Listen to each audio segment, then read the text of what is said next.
Captain Lee Hanna stood on the bridge of the Perseverance, staring at the holographic display that showed another dead world. The planet below had once been home to millions of beings, but now only empty cities remained. This was the 15th world they had found in the same condition over the past 6 months. "Captain, we're getting the same readings as before," reported Communications Officer Park Soo from her station. "No life signs, but all the buildings and technology are still intact. It's like everyone just ... disappeared." Lee Hanna rubbed her temples. She had been commanding deep space missions for 12 years, but nothing had prepared her for this mystery. Humanity had spread across 17 star systems by 2157, meeting various alien species along the way. But now, one by one, these civilizations were simply vanishing without a trace. "Take us down to the surface," she ordered. "Prepare your team for another investigation." Dr. Kim Jin-ho, the ship's expert on alien cultures, gathered his equipment with practiced efficiency. He was a quiet man who had spent most of his life studying other species, trying to understand how they lived and thought. The recent discoveries had shaken him more than he cared to admit. The landing party descended to the planet's surface in a small shuttle. The city they entered was beautiful but eerily silent. Tall spires reached toward the sky, and advanced transportation systems sat frozen in time. But there were no bodies, no signs of struggle, no indication of what had happened to the inhabitants. "Dr. Kim, look at this," called out Security Chief Oh Min-ho, pointing to a wall covered in strange symbols. "These markings appear fresh, like they were made recently." Kim Jin-ho approached the wall and began scanning the symbols with his translation device.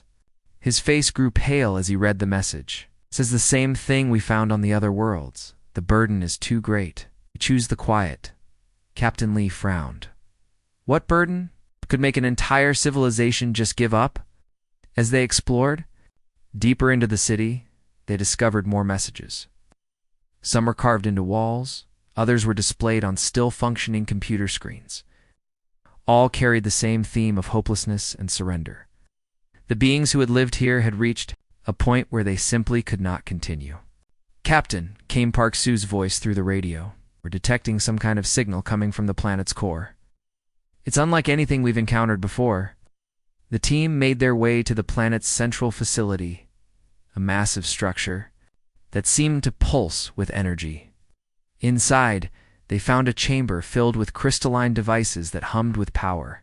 At the center stood a pillar of light that seemed to extend both up and down beyond their vision. Dr. Kim's instruments went wild as they approached the pillar. "This is incredible. The energy readings are off the charts. This appears to be some kind of communication device, but it's transmitting on quantum frequencies we've never seen before."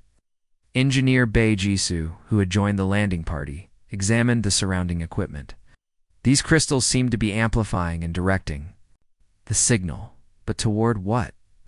As if in response to her question, the chamber suddenly filled with images.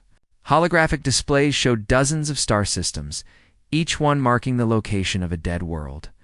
The images revealed a vast network of similar devices, all connected by streams of energy that crisscrossed the galaxy. "Dr. Kim, these devices are all linked together, broadcasting the same signal across space." Captain Lee studied the display carefully. But who built this network, and why? The answer came from an unexpected source. The central pillar began to project new images, showing the history of the galaxy's first spacefaring civilization, called themselves the Architects. And they had been exploring space for thousands of years, before any other species had even developed writing. The images showed the Architects' long journey across the stars. They had watched as countless species rose from primitive beginnings to advanced civilizations. They had seen empires rise and fall, witnessed wars that destroyed entire worlds, and observed the endless cycle of creation and destruction that seemed to define all life. Over time, the Architects had grown weary. They had seen too much suffering, too much struggle, too much pain. They began to question whether consciousness itself was a mistake, whether it would be better if thinking beings had never existed at all. They believed life was meaningless, Dr. Kim said quietly as he watched the images. They thought consciousness was just a cruel accident in an indifferent universe. The final images showed the architect's last act. Instead of simply ending their own existence, they had built the network of quantum beacons. Each beacon broadcast a message of cosmic despair, telling any civilization advanced enough to detect it that their struggles were futile. Peace could only be found in surrender. They're still out there, Captain Lee realized with growing horror. The architects didn't die. They're still broadcasting this message of hopelessness across the galaxy. As the team watched, new signals appeared on the display. Earth's quantum. Communication networks had begun detecting the architect's signal. Reports were already coming in of widespread depression, social collapse, and entire populations losing the will to continue living. Humanity was about to face the same test that had claimed every other advanced civilization in the galaxy. The question was whether they would choose to fight or, like all the others, simply give up and embrace the quiet. The changes began slowly aboard the Perseverance. Chief Engineer Park Mina was the first to notice something was wrong. She had always been a cheerful person who loved her work, but now she found herself staring at the ship's engines with a growing sense of emptiness. What's the point? She whispered to herself as she checked the power systems. We fly through space, we explore new worlds, but for what? In the end, everything dies. The stars will burn out, the universe will grow cold, and nothing we do will matter. These thoughts scared her because they felt so foreign, yet somehow true. She had never questioned the value of her work before, but now every task seemed pointless. When she tried to sleep, strange dreams filled her mind. She saw the universe as a vast, dark place where tiny lights flickered briefly before going out forever. Navigation Officer Cho Daeho was experiencing similar problems. He spent his days plotting courses through space, calculating jumps between star systems. Lately, he found himself just staring out the viewports for hours, overwhelmed by the UM's stayed at. Endless darkness between the stars. There's so much empty space, he told Dr. Kim during one of their conversations. We're just tiny specks floating in an ocean of nothing. Even if we visited every star in the galaxy, we'd still be insignificant. Dr. Kim Jin-ho was struggling with his own demons. As he continued to translate the architect's messages, each revelation made him feel worse. The ancient texts spoke of the architect's long journey through the cosmos, watching civilizations rise and fall like waves on a beach. They observed everything, he reported to Captain Lee during their daily briefing. The architects traveled for millions of years, cataloging species, watching empires grow and collapse. They saw the same patterns repeat over and over again. Captain Lee studied the translated documents with growing concern. What patterns? Life appears, struggles to survive, builds civilizations, reaches for the stars, then destroys itself, or fades away. The architects concluded that consciousness was an accident, a brief mistake in the universe's natural order toward entropy and silence.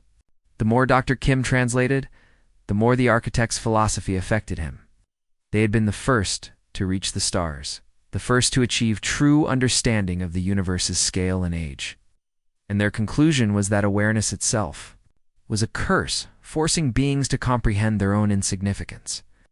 They believed, Dr. Kim continued, his voice growing quieter, that the kindest thing they could do was offer other species a choice: continue the painful struggle of existence, or accept the peace of non-being. Communication Officer Park Soo noticed the change in her crewmates but was experiencing her own troubles. Every message she received from Earth brought worse news. The quantum signal the architects had created was being detected by Earth's advance communication networks, and its effects were spreading rapidly. Captain, she reported with trembling hands, Earth Command is reporting massive social problems. Depression rates have increased by 300% in the past month. Entire cities are experiencing what they're calling motivation collapse. People are simply stopping. The reports were horrifying. Workers abandoned their jobs, students stopped attending classes, and families sat in their homes staring at nothing. It wasn't suicide or violence, but something perhaps worse: a complete loss of the will to continue living. Some regions have gone completely quiet, Park Soo continued. No communications, no activity.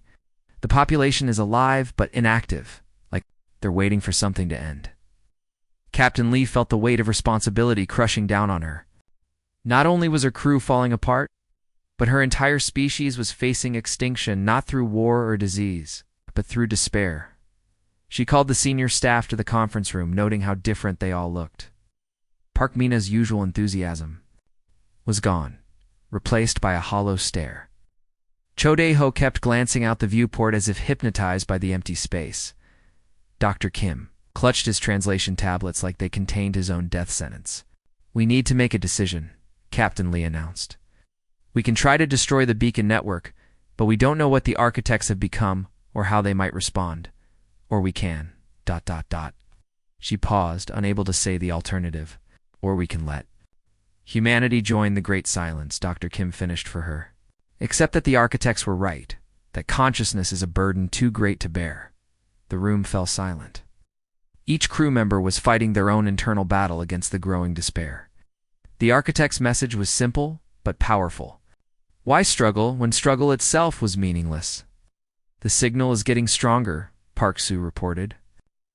"Earth's scientists estimate that at current rates, global civilization will collapse within 6 months. Not from war or disaster, but from people simply giving up." Captain Lee looked around the table at her crew. These were good people, skilled, professionals who had dedicated their lives to exploration and discovery. But now they sat like ghosts of themselves, questioning everything they had ever believed in. "What if the architects are right?" Cho Dae-ho asked quietly. "What if consciousness really is just a cruel joke? What if the universe really is better off without us?" The question hung in the air like a poison cloud. Captain Lee realized that her crew was approaching the same crossroads that had claimed every other advanced civilization. Soon they would have to choose: fight against the cosmic despair, or surrender to the whisper in the dark that promise peace through silence, Captain. Lee Hannah could not sleep. While her crew fought against the growing despair that threatened to consume them, she found herself in her quarters, staring at the computer screen. Something about humanity's situation bothered her, something that did not fit with what they had learned about other species. She pulled up the historical records, not of space exploration or technology, but of human history itself. What she found made her pause. Humanity had faced extinction dozens of times throughout their past, yet they always survived. The Black Death had killed half of Europe, but people rebuilt. 2 world wars had devastated the planet, but humans found ways to create peace. Natural disasters, famines, and countless other tragedies had struck, but humanity always bounced back. "There's something different about us," she whispered to herself as she scrolled through the records. Something the other species didn't have. She studied the accounts of other civilizations that had fallen to the architect's signal. Each one had been logical, rational, and advanced. When faced with the cosmic truth of their insignificance, they had accepted it as fact and chosen the quiet. But humans had always been different. Captain Lee remembered stories from her childhood about people who had survived impossible situations, explorers who had refused to give up when lost in the wilderness, scientists who had continued working even when everyone said their ideas were crazy, ordinary people who had found ways to laugh and love even in the darkest times. She made a decision and called for Dr. Kim to come to her quarters. When he arrived, she could see the weight of despair in his eyes, but there was still something there, still a spark that refused to be extinguished.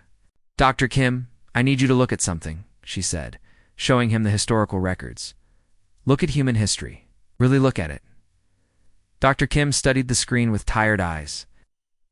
"What am I supposed to see?" "Just more proof that life is full of suffering and struggle." "No," Captain Lee said firmly. "Look closer. See how many times we should have given up, should have accepted defeat. But we didn't. We kept going, even when it made no sense to do so." As Dr. Kim read, something began to change in his expression. "The siege of Leningrad," he said slowly. "People ate wallpaper paste to survive, but they refused to surrender.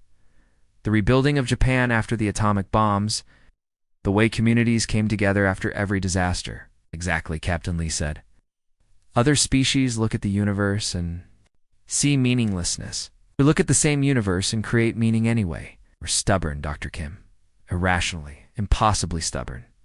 Dr. Kim continued his research, diving deeper into the architect's texts while fighting against his own despair.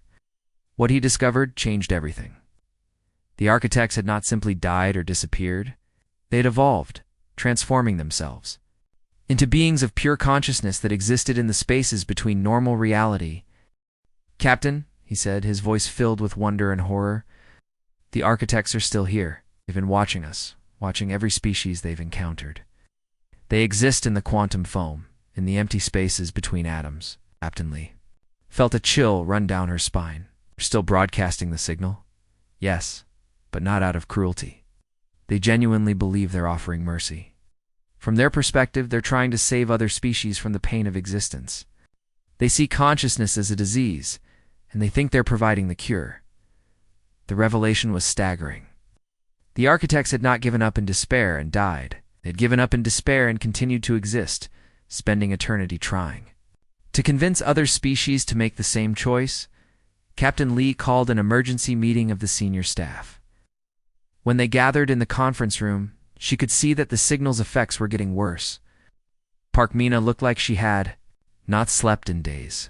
Chodeho barely seemed to be paying attention. Even Dr. Kim, despite his recent discoveries, appeared to be struggling. I want to tell you all a story, Captain Lee began. It's about a species that should have died out long ago. A species that faced ice ages, plagues, wars, and disasters that should have ended them. But they didn't end. Do you know why? Crew looked at her with empty eyes, but she continued anyway, because they were too stubborn to quit. When the ice came, they made fire. When the plague struck, they took care of their sick. When enemies attacked, they defended each other. When the ground would not grow food, they found new ways to farm. They were not the smartest species, not the strongest, not the most logical. But they refused to give up. She stood up and walked around the table, looking each crew member in the eye. That species is us. We are the descendants of people who chose to keep going when giving up would have been easier. We are the children of those who found reasons to hope when hope seemed impossible. Park Mina raised her head slightly. But Captain, what if the architects are right? What if our struggles really are meaningless? Captain Lee smiled for the first time in days. Then we'll make them meaningful anyway. It's what humans do. We don't wait for the universe to give us purpose. We create our own purpose, and we hold on to it even when everything tells us to let go. She moved to the viewport and looked out at the stars. The architects looked at the universe and saw only emptiness. We look at the same universe and see possibilities. That's our difference. It's our strength. We're not just another species that happened to develop consciousness. We're the species that refuses to let consciousness be a burden. The room was quiet, but Captain Lee could sense something changing in her crew. The spark of defiance that made them human was still there, buried under layers of cosmic despair, but not extinguished. The plan was dangerous, but it was their only hope. Captain Lee stood in the Perseverance's main engineering bay, watching her crew work with renewed purpose. The spark of human defiance had returned to their eyes, and they were preparing for the most important mission in their species' history. We're not going to destroy the beacon network, Captain Lee announced to the assembled crew. We're going to add our voice to it. For millions of years, the only message traveling through space has been one of despair. It's time the galaxy heard something different. Chief Engineer Park Mina worked alongside Dr. Kim to modify their quantum transmitter. Her hands moved with steady precision as she rewired the complex systems. If we can tap into the network's main hub, we can broadcast our own signal alongside theirs, she explained. But we'll need to get close to the central beacon. The central beacon was located in a region of space that defied normal physics. Hidden within the Whirlpool Nebula, it existed partially outside normal space-time, making it nearly impossible to reach. The journey would take them through areas where reality itself seemed to bend and twist. Captain, Navigation Officer Cho, Deho reported, I've plotted a course through the nebula. It's going to be rough. Gravitational fields are unpredictable, and our instruments might not work properly once we're inside. Captain Lee nodded grimly, and we'll have to trust our instincts. Set course for the nebula? It's time to have a conversation with the architects? The Perseverance entered the nebula 3 days later. The ship was immediately surrounded by swirling clouds of gas and energy that seemed to pulse with their own life. Strange lights danced across the viewports, and the crew could feel reality shifting around them. "The beacon is just ahead," Dr. Kim reported, his voice filled with awe. "It's bigger than I expected." The central hub was a massive structure that stretched for hundreds of kilometers in all directions. It looked like a crystal cathedral. Floating in space, its surfaces covered with patterns that hurt to look at directly. Energy flowed through it like blood through veins, and the crew could feel the power it contained. "Take us in closer," Captain Lee ordered. "We need to dock with that structure." Ice. As they approached, the ship's systems began to malfunction. The lights flickered, gravity fluctuated, and strange sounds echoed through the corridors. It was as if the beacon itself was trying to communicate with them. "Captain, something's happening." Communication Officer Park Soo called out in alarm. "The beacon is responding to our presence." The space around them began to shimmer, and then they appeared. The architects manifested as beings of pure light and energy, their forms shifting and changing like living thoughts. They were beautiful and terrible at the same time, creatures that had long ago abandoned physical existence for something beyond. Human Understanding, the largest of the architects, spoke, its voice resonating directly in their minds rather than through sound. "We are ... surprised. You are the first species to approach us directly. All others either accepted our gift of silence or ignored our message until it was too late." Captain Lee stepped forward, feeling the weight of her entire species resting on her shoulders. "We received your message. We understand what you're offering, but we're here to respectfully decline." The architect's form pulsed with what might have been amusement. "Decline? You have seen the truth of existence? You know that consciousness is a burden, that awareness brings only suffering. Why do you choose to continue carrying this weight?" "It's our weight to carry," Captain Lee replied firmly. "You've watched 10,000 civilizations choose silence, but you've never met humans before. We're different." Another architect moved closer, its energy field crackling with curiosity. "Different how? You're made of the same matter, subject to the same laws of physics. You will age, you will die. Your species will eventually fade into nothing. Are you different from all the others?" Dr. Kim stepped up beside his captain. "'Cause we create meaning from meaninglessness. We find purpose in struggle. We choose to matter, even if the universe doesn't care." The first architect's form seemed to darken. "You speak of choice, but choice is an illusion. The universe is vast and cold and indifferent. Your sun will burn out, your planet will freeze, and everything you have ever accomplished will be forgotten. How can you call that meaningful?" Captain Lee smiled, and the expression seemed to confuse the architects. "You're right. Eventually, our sun will die. Our planet will freeze. Our species will probably disappear. But right now, in this moment, we choose to care anyway. We choose to love, to hope, to build, to explore. We choose to be more than just matter floating in space." "But why?" the largest architect asked, its voice carrying genuine puzzlement. "Why choose suffering when you could choose peace?" "Because," Captain Lee said, her voice growing stronger, "the struggles are what make us human. When we help each other through hard times, when we create art that moves people to tears, when we sacrifice for strangers, when we keep going even, when everything seems hopeless, that's when we become more than just conscious beings. That's when we become something beautiful." The architects fell silent, their forms flickering as they processed this alien concept. They had offered the gift of peaceful oblivion to thousands of species, and all had eventually accepted. But humanity was refusing their gift, insisting that consciousness was not a burden, but an opportunity. "We do not understand," the second architect finally said. "How can you find beauty in struggle? How can you find meaning in temporary existence?" Captain Lee looked out at the swirling nebula around them, at the ancient beacon that had been broadcasting. despair for millions of years. "Let us show you," she said. "Let us add our voice to your network. Let the galaxy hear what hope sounds like."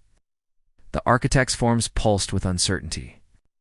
For the first time in eons, they were facing something they had never encountered, a species that refused to accept that consciousness was a mistake.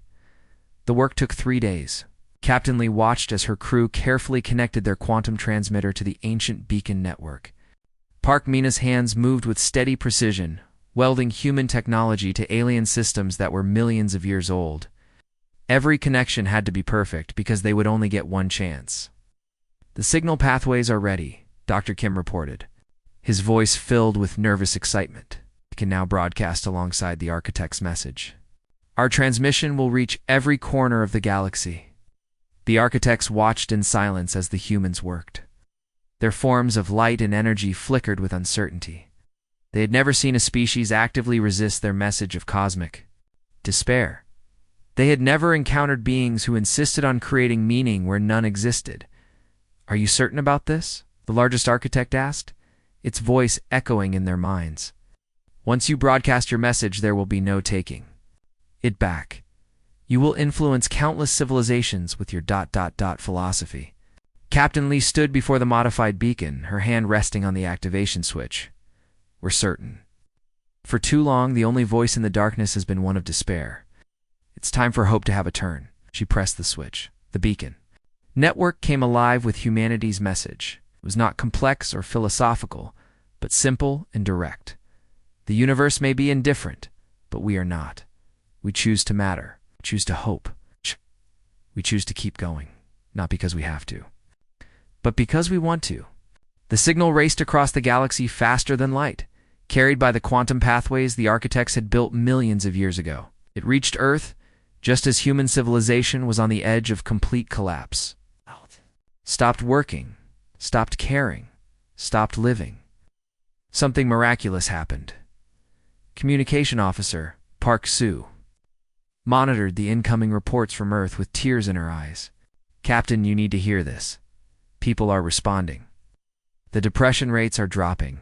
Communities are coming together. They're saying our message is giving them strength." The reports were incredible, and so people who had been sitting in their apartments for weeks suddenly emerged to help their neighbors. In New York, abandoned construction projects were being resumed as workers returned to their jobs. In small towns across the world, families were gathering together and talking about the future again, but Earth was not the only world responding. As the signal spread further into the galaxy, other responses began to come in. These were not from dead civilizations, but from species that had gone into hiding when they first encountered the architect's message. "We're receiving transmissions from the Centauri system," Dr. Kim reported with amazement. "The Velen species is still alive. They've been living in underground cities for the past 1,000 years, hiding from the despair signal." More responses came in. The crystal beings of Rigel had sealed themselves in stasis chambers, waiting for the hopelessness to pass. The tree-like woodkin had retreated so deep into their forests that they had almost forgotten civilization existed. Idioquatic deep-swellers had hidden in the deepest ocean trenches of their world. All of them had survived the architects, a message by running away from it. But now, hearing humanity's defiant broadcast, they were emerging from their hiding places. "Hey, this is incredible," Captain Lee breathed as she watched the communications board light up with signals from across the galaxy. "We're not alone. We were. Never alone. These species just needed to hear that someone else was still fighting." The architects watched this unprecedented response with growing confusion. Their forms flickered and shifted as they tried to understand what they were witnessing.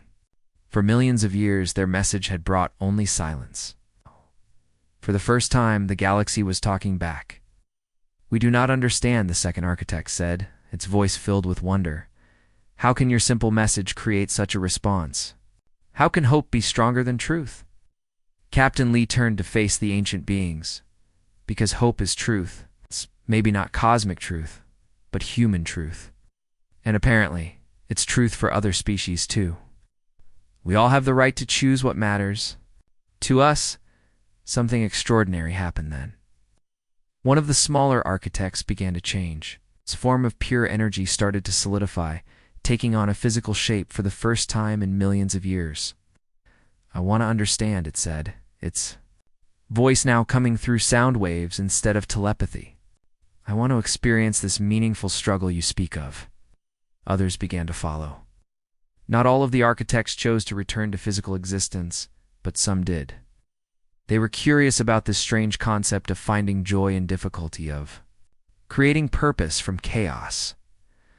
Over the following months, Captain Lee found herself at the center of a new galactic community.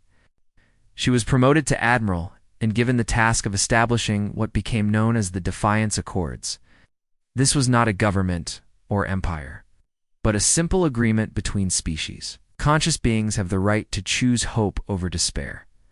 The network grew as more hidden civilizations emerged. They shared knowledge, art, and stories. They helped each other through difficulties and celebrated each other's successes. The galaxy, which had been silent for so long, was alive with conversation and laughter. The Architect's Beacon Network, once used only to broadcast despair, now carried messages of hope, cooperation, and defiance. Scientists shared discoveries, artists shared their creations, and ordinary beings shared their daily struggles and triumphs. Admiral Lee often stood on the bridge of her new flagship, looking out at the stars and listening to the constant chatter of galactic civilization. The universe was still vast and cold and indifferent, but it was no longer silent. Conscious beings across the galaxy had heard humanity's message and decided to keep going.